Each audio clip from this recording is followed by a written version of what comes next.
This is the ID Fanatic Podcast, coming to you from beautiful Midtown Toronto on Tuesday, September 7th, 2021. The podcast where we used to talk to real instructional designers for 1/2 hour about their lives, their careers, and how they put it all together. But that was last season. This season, we talked to innovators who were trying to push the needle of ID into the 21st century, using everything at their disposal from AI to neuroscience to old-fashioned flashcards. Are they gimmicks? Will they last? Or will they go the way of the video disc? We'll see.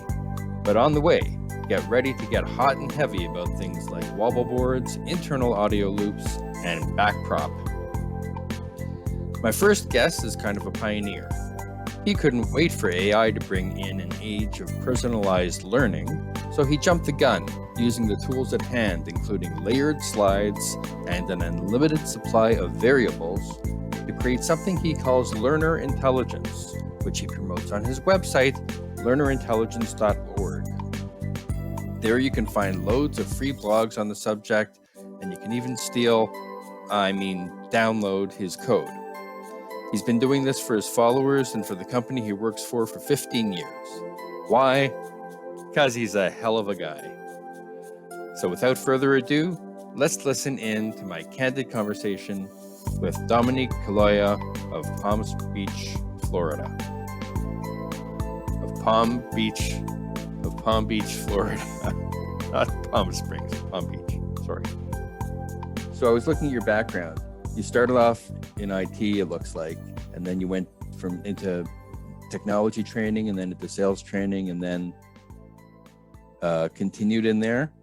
Is that sort of your development? Yes, that is pretty accurate. And while I was doing technology training, I was coming up with the content. I ran the classes. This was live classes. Looking at the future, thinking, we've got to put this online. And my company didn't agree with me. So when I went in and put in for vacation time, they said to me, "Isn't that the same time as that conference you wanted to go to?" I go, "Yes, it is. I'm going." So I paid my own dime, went to my first e-learning conference, and started dabbling. But what's really interesting is coming from a classroom instructor. And when I say classroom, I don't mean public education. I'm talking as a corporate trainer, face-to-face with my learners. Having that kind of experience, when I started developing online learning, I was looking for that holy grail. It's how can I make online learning as responsive? Because in the classroom, no? Yeah, well, pretty much as effective. And that, which led me to start thinking, is what makes me so effective in the classroom that I can't do online. So this is going back to the early 2000s, I would say, and internet bandwidth wasn't what it was, and development tools aren't what they are today. And as bandwidth picked up a little bit, and Storyline came out with layers, I go, wow. And variables. And variables, because a lot of the authoring systems didn't even have variables. Right. So I actually created. The early authoring systems, because I've been at it longer. I'm older than you, I think. The earlier authoring systems, they had asterisks, they had wildcard characters, so you could put in fill in the blank answers, and you could cover a wide range of things because you just stick in a wildcard. And you could account for, you could have the first 3 letters of the word and then just put an asterisk and it would cover everything. Right. And since those early days, I haven't really seen any authoring systems that are offering that anymore. No. Storyline now, I'm working in Rise now, and they let you put in 10 different answers. But that's it. There's no wildcards. Mm-hmm. But I think coming from your background, you have an understanding of variables, what they are and how they can be used. Yes. That is, that a programmer sort of knows about, that other people who are coming into authoring systems, without that background don't really know. And so when I look at the stuff that you're doing in terms of trying to personalize training and track user activities and then do something based on that. I think maybe that's the difference, because a lot of people, that whole idea of variables and tracking and branching based on that is kind of new to them. It isn't the first thing they see when they look at an authoring system. Right. And my approach, considering my background, is different from a lot of the solutions that we're seeing come out now. Yeah. So now it's okay, how can we personalize training? And we've got this new tool set called the AI. How can we use that? And from that approach, they're looking at the overall learning experience, and they're coming up with a lot of different ways of presenting learning paths. Whereas my approach is, I started out inside the classroom, and I'm thinking, how can I recreate that type of adaptability, that type of flexibility, that kind of personalization? Because as an instructor, as a good instructor, as many good instructors out there know, your task is to observe your learning audience. And if you see people not getting it, you have to downsize to the least common denominator for those that aren't getting it. And then you have to throw in some advanced material for the ones that are looking up at the ceiling, like, I got it on your third word, and now you're totally boring me. I don't need the full explanation. I got this right away. Then you have to challenge them a little bit to include all different levels of learning. And as a good instructor, I was able to do that. And how can I do that asynchronously? And when I figured that out initially with Storyline, it's like, wow, this is fantastic. And you did that using layers and then revealing one or the other layer depend on previously variables that were triggered, right? Correct. And to some instructional designers that may be listening, they may be thinking, oh, well, click and reveal, what's the big deal? That's old school, that's been around for a long time. But the thing is, what I do is when they select something, let's say that you're dealing with learners that are beginning, intermediate, and advanced. So the default may be you start out in an intermediate fashion. Now you click on advanced because you're hot stuff and you think you know better. The learning gets a little more difficult. What happens when you press the next button? Well, you get advanced material. It remembers your last selection, and as you go through the course. And yet at any time you can switch. So it's not just a pre-test. It's not just branching. It's not just saying, well, I want to switch to advanced level, and then you're stuck in it. You're never stuck. You could always move fluidly as your needs change to less information, more information, back to middle of the road, and so on and so forth. So does that show up in the information screens or just in the question screens? The differential. It's actually in the information. It's in the learning content. The learner can manipulate the learning content as per their needs or wants. So you'll have 3 screens, or 3 layers for every screen in your course? Yes. Oh. Yeah. That's a lot of work. It sounds like. And not only is it a lot of work, but you have to make a judgment call all the time about what is the easy explanation, what's the medium explanation, what's the hard or what's the easy, hard, and medium content for this particular screen. I mean, a lot of people would sort of say that, okay, I'm just going to use simple text, 8th grade or whatever, and make it all easy or all medium and sort of achieve the same result. Yeah, when you do that, you run the risk of losing the attention span and the motivation and the concentration of some learners. But it sounds difficult, but going back to the 3-layer example, once I have one, I just copy and paste it a couple times, and then I just edit it. So for example, if I want to make it easier, all the acronyms I'll just spell out and explain. I may put rollovers on some definitions where they can actually get the definition of something. And if you've been with the company for a while and you know all this stuff, you stay on the intermediate level. But if you're a brand new hire, you slow down and you get the explanations. On the advanced one, I may delete actually a lot of the content from it and come right to, this feature is best used for throw out a challenge. Okay, give them feedback on the challenge. If you're really hot stuff and you notice stuff, I don't have to explain everything. It's give me select two different ways that this can be used.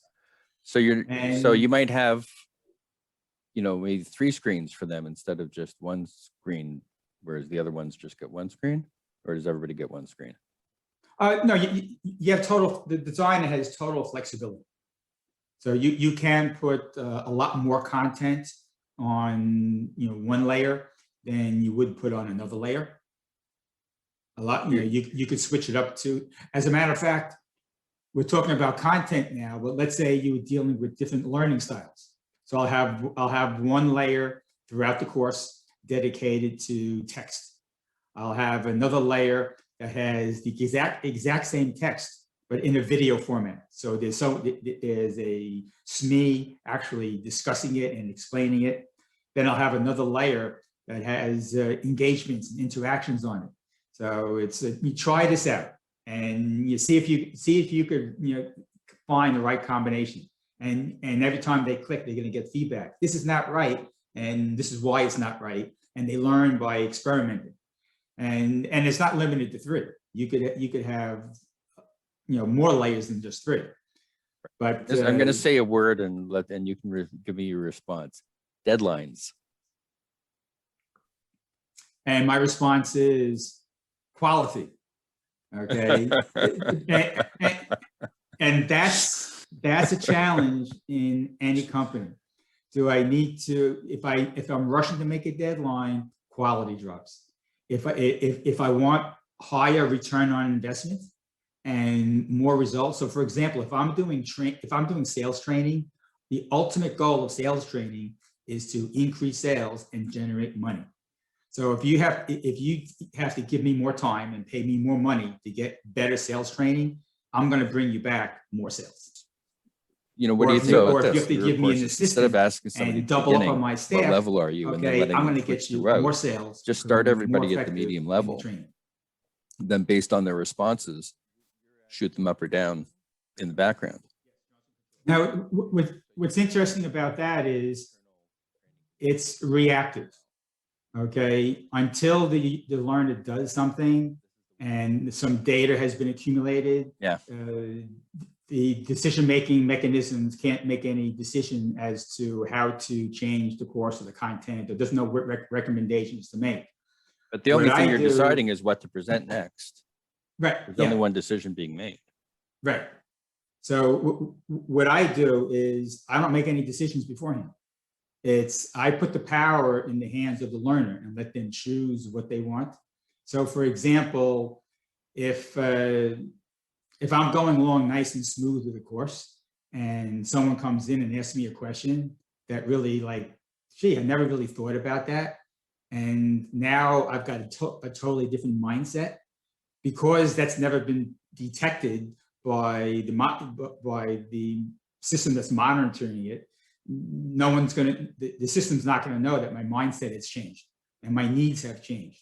Whereas if I also always provide options for the learner, I could say, I never thought about that. All right, let me click on this and see if I can figure out the answer. So for example, after I developed this, for a number of years after I developed this process, the learner intelligence model, I came across the cognitive flexibility theory. And I was like instant love, okay? My long lost soulmate, okay, is a theory that perfectly matched what I was doing. Yeah. And basically, tell us about the theory. I'm not sure what the theory is nonlinear, which definitely is the way I'm programming things. It's using hyperlinks to different types of content, and it's used frequently in legal and medical situations where the situation, both in a legal situation and a medical situation, it's not 2 + 2 = 4. Yeah. Okay, it's the law is affected by the context and the situation, and there's a lot of variable factors. So in order to really understand a legal concept, or in order to really understand a medical diagnosis, I mean, factors like age and weight and prior health, there's so many different factors that have to be considered. So to have a linear course and say, this is the diagnosis, this is the legal law, and instead of just saying that simply, which it can't be reduced to such a simple one, there's a lot of things you can click on. Okay, how would this apply if someone is over 70? How would this apply if someone is overweight? How would this apply if it's a child? And after the medical student clicks on as many as he or she wants to, finally, eventually, the light bulb goes off. I'm sensing this common denominator. I'm beginning to understand situations that might affect it. And even if I don't click on every single variation, because no one doctor memorizes everything, in real life practice, the doctor can then say, I understand that there's a lot of different factors. Let me look up, with this particular factor. You've got a fever. How might this change my diagnosis here? Okay, the doctor's aware of the underlying possible medical condition, aware of the possible ways external factors can influence it. And that kind of awareness isn't taught in a linear fashion. Read this, read this, read that. All right. So I build courses that have that kind of flexibility. So for example, in a demo course that I created that for people to learn about learner intelligence, I've got 5 different ways to look at the exact same content that I'm talking about. You can learn at it from a instructional designer's point of view. You can look at it from a programmer's point of view, from a manager's point of view, from a CEO point of view, because each person is going to look at adaptive training, personalized learning from a different stakeholder perspective. Yeah. And if I'm a developer, I want to learn the instructional design point of view and also the developer point of view. But if I've got to sell my manager on it, I want to know about what's in it for my manager.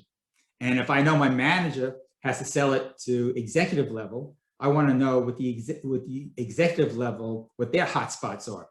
So I may want to explore all those levels. And it's interesting when I track results of people who have taken the demo course, I can see there's a bunch of learners that have a lot of things in common. Oh, I'm just testing this out. I'll just click next, and go through it. And they're instructional designers, so they look at that and nothing else. But then I see there are so many others that'll do instructional designer and develop and programmer. So I know that they've got a little more knowledge of variables and they want to know the ins and outs. And then I see some are clicking on the management level or the CEO level, and some are clicking on everything. They like a sponge. They want to know every single possible thing about this so they can know it inside and out. So let me ask you some of my other standard questions. What did you want to be when you grew up? At what point in life? I'm still growing up. When you were, when you were a kid. When I was a kid, I probably thought I love science fiction. So I probably thought I'd go into the science field, and I actually didn't. I actually went into math and psychology. And where did you grow up? I was born in Brooklyn. I grew up most of my younger life on Long Island. And then moved down here to Florida. And how did you get into instructional design? It seems like teaching is in my blood. For example, I've taught people how to dance. I've taught people how to cook. It's like, if I know something, I can teach it. And since I know a lot of technology, I had a computer store for a while, and I taught in my computer store. And then I looked for jobs where I could teach people how to use the Microsoft Office suite and how to do some basic programming and stuff like that. And basically that really put me into corporate training. And then I segued from that to online training. And you did a master's in instructional design and technology. When was that? At what point did you do that? I did that when I was when I was already developing online training. It's Johnson Controls had a tuition program after I worked there for a year. So this would be probably 16 and 17. I did that. Yeah. Did it help? It's where I found out about the cognitive flexibility theories, that I was like a woohoo, but it was so frustrating. It's like, enough with the talk, enough with the theory.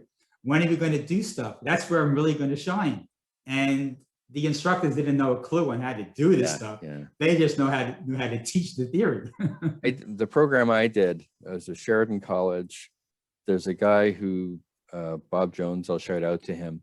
He did the 2-year educational technology at master's at Concordia University, and he felt the same way you did, and so he developed a 1-year community college course version of the same thing where we had a lot of hands-on. And I'm actually toying with that also. Not only training on adaptive design, which is high end, but also training on basic instructional designers for new people in the industry. It's, theory is great. I'm not saying don't get a college degree. It's definitely fine. And there's it fills in a lot of cracks that an instructional designer should know. But if you want to fast track and actually develop skills, it's like, there's no other way around it than actually being side by side with a veteran who's done it, and have him assess your skills and challenge you and be there to support you. And I've done a number of coaching sessions with students like that. I'm just thinking maybe I should formalize a program and make it available.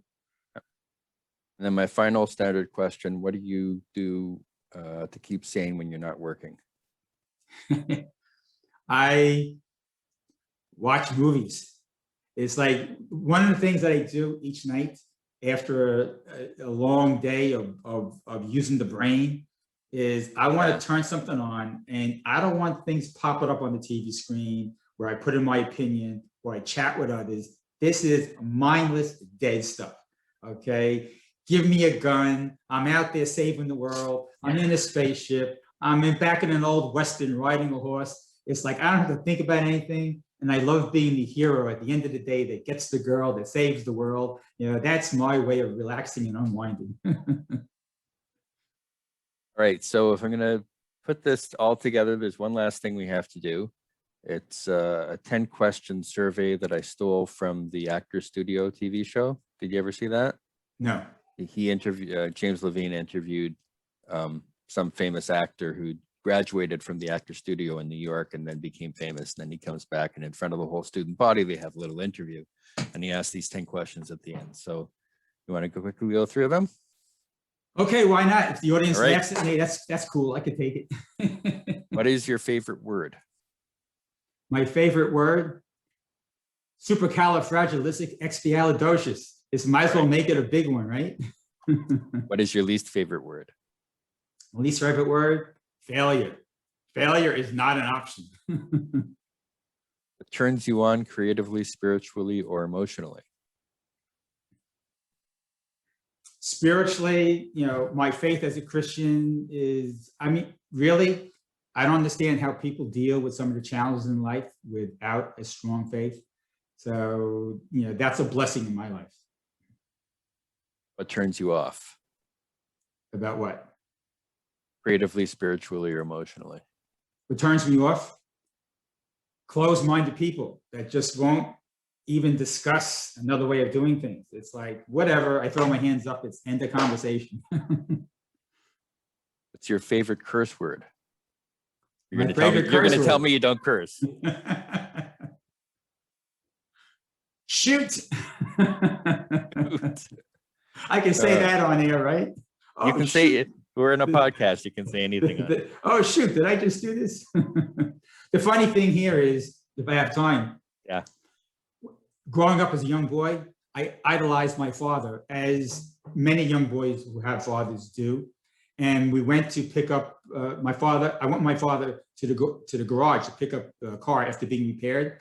And when he heard the bill, was the first time I saw my father get upset. The first time I heard my father curse, and I was like, whoa, that was an eye-opener. Yeah. No, my dad, My parents also didn't curse, but my dad had a friend who died in her 50s or something from cancer. That's the first time I heard him say shit. Yeah. So that was, when the first time, now my kids have heard me swear since they were really little. So there's nothing, no surprise there. There's no shock and value left. What sound or noise do you love? What sound annoys me? Now, what sound or noise do you love? Oh, what sound and noise do I love? I guess the sound of the ocean. I'm here in Florida, so nice, soothing sound of the ocean. Mm-hmm. What sound or noise do you hate? High-pitched, squeaky voices. It's like I've known a couple of people who shall remain nameless that it's like, oh my gosh, it's like, do I have to listen to this for another minute? Are you a big fan of Nanny on TV? Never saw this show. Never saw. Sorry. Okay. Apologies. I'm going to cut that out. What profession other than your own would you like to attempt? I give you two. One, I wouldn't mind owning a little coffee shop or something like that, a little lunch place. Because I love being creative, and cooking is another avenue where I get to be creative. But then looking into the future, I thought, robotics are going to be big, and the senior population is getting bigger and bigger. I wouldn't mind owning a store that sold assistive robots that could assist an elderly person living in the store. That would be cool. I would enjoy that. Oh, this is number 9. What profession would you not like to do? What I would not like to do? Selling insurance. Need I say more? A lot of my family got into that. Yeah, I mean, if you're good at it, it's great. They got into it as second professions kind of thing. I think a lot of people do, because you don't need a lot of background. You just need you have to be desperate for money, and you have to have a little bit of sales savvy. And finally, the heaven question. If heaven exists, what would you like to hear God say when you arrive at the pearly gates? Well done, faithful servant. It's like, wow. I mean, that's from Matthew or something, right? Yeah. Mm-hmm. Yeah. There you go. All right. Well done, good and faithful servant. Yeah. So it's great. It's really nice meeting you.